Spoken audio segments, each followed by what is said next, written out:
Welcome to Module 7. This lecture or this module is called Marketing Yourself, and we're going to focus on a lot of the basic tools, such as your resume, and then a new type of tool, which is an e-portfolio and an application called Folio Tech. We're going to be looking at the traditional method and also creating um, a method that more people are moving towards potentially. In addition, we're also going to look at some analytical tools that you and your team can use for your project.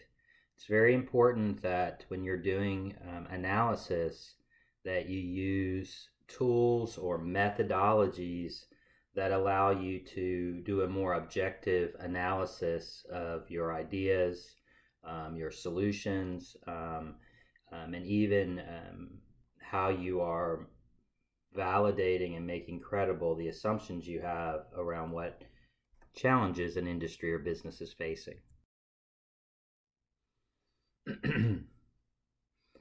So the idea around marketing yourself is an old idea, and this is how do you sell yourself to a company? How do you make the company see yourself as the one that they want to hire, that is a good fit for the company and for the position? Okay. Typically, the way we've done this is we have resumes that document our work history, our educational history, the jobs that we've had, the companies we've worked for, etc. And so one of your assignments is doing a first draft of your resume. Now, many of you may already have resumes and can use those, but I suggest you review your resume looking at the resources in this week's material. The new kind of format, we're going to be, in this section, we're going to be starting with Folio Tech and creating kind of a web page type resume, if you will. And so not only will you be able to document your work and education history online on your own web page in Folio Tech, but you'll also be able to provide some work samples. Later in the course, we're going to build a LinkedIn profile. If you don't already have one, you might be looking ahead to that, because this is another highly used tool now. Specifically, it's kind of the Facebook of the professional community. Many jobs are found there, and it's also a huge networking site. It's easier to build your network or build a virtual network through contacts you have, friends, family, and then certainly professional contacts. In addition, we're going to learn about some more analysis tools, which are very important, again, in doing your project. The first learning material is a link to the UNT Career Center, and once you get there, to type in resume tips and do a search. And 3 items come up. The first is titled Resume Tips. It gives you some oversight of resources that you have in the Career Center, which is career coaching, and they will actually do resume reviews. And then in this slideshow, there's also some great tips for your resume, some insight into how companies and HR departments are now using computers and artificial intelligence to do automatic searches for specific words, and then some general tips. The second resource may be very relevant to many of you in the class, and this is some specific tips for non-traditional students. And the Bachelor's of Applied Arts and Science is really aimed at non-traditional students, so you might want to take a good look at this. It's also a pretty short resource. And then last, there's Resume Basics, and this is a good overview. It's great if you haven't built a resume, or you're building one and you don't have a lot of experience to look through there. It's not very long, but even if you've had a resume for a while, I would pull out your resume and listen to this while looking at your resume. So again, you might get some feedback and some adjustments you might want to make before your first draft. One of the things that they mention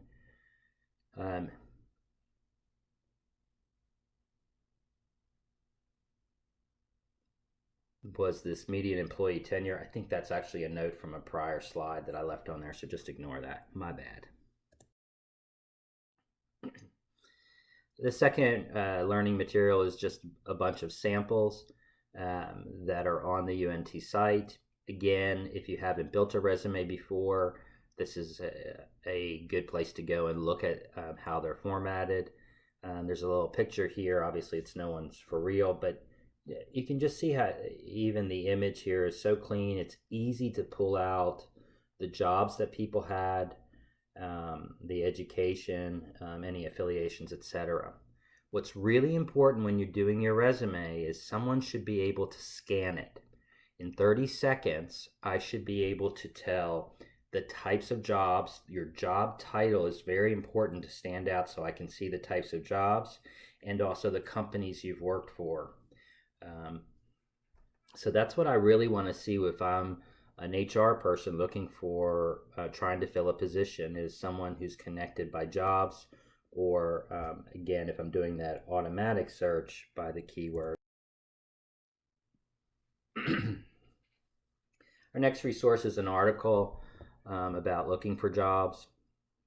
And this actually kind of shocked me. It said that one of the points it made in the study is that recruiters were 2.3 times more likely to hire someone with a 2-page resume.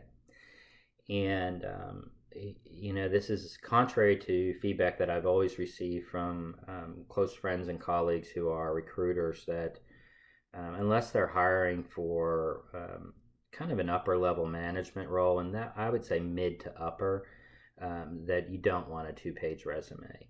And even in this article, it talks about the higher up you go, the more prevalent a longer resume is. The aim for an F was really a formatting style so that you could easily see and pull out information. Most resumes are done in this F format where titles are along the left side and then the information fills in. With technology and computers, it's simple to customize your resume to do some tweaks for each job that you're sending out. And then the focus here is also to provide proof or evidence. Lists of keywords. I have great communication skills. I'm a team player. These are kind of really downplayed by recruiters. I mean, anyone can say I'm a great communicator or I'm a great team player. But what this is alluding to is the fact that you don't want to just say or list a whole bunch of traits, but you want to demonstrate by providing proof or evidence that you have those skills. So don't tell me that you're a great team player. Tell about something you did on a job, some recognition you received that identifies you as a great communicator or team player, etc. Those lists, and this is one thing that I will ding you for when I'm reading your resume, if you have a list of these generic qualities without any evidence, it really doesn't mean anything because anyone can put them on their resume. So you want to provide proof or evidence of those skills or traits, not just a list of them. And then this is a great article that kind of goes to multiple levels. There's some very high level definitions of what these are, but then there's links to learn more about them. And I'm really hoping that you'll go in and use the links, especially if you're interested in one or more of these. Okay, but read through these, try to understand what they are, when they're used, and how to use them. You need to be using analytical tools like these in your project presentation. And here's 6 more examples. We did SWOT a week or two ago, a module or two ago. And then we continued on in our reading of The Alchemist with pages 65 to 79. And here we find Santiago joining a caravan into the desert. And I think one of the key things that's happening in the plot line here is that now he has decided, instead of taking the money that he earned from working in the crystal shop for a year and returning back to Spain and doubling his flock, he's decided that surprised himself by deciding to continue on and pursue his dream instead of going back and finding the girl. you know, he makes the decision and yet he's still not sure about it. And I think this is a great insight for all of us that often when we take a step in the direction of our dreams, we do have doubts about it. We're not really sure that we're going to make it or that we're making the right decision. Um, but what happens when we make, brave choices is that things happen that we couldn't imagine, didn't imagine, and it does take us to places that we didn't think we'd end up. And I certainly believe that and have experienced that in my own life and career.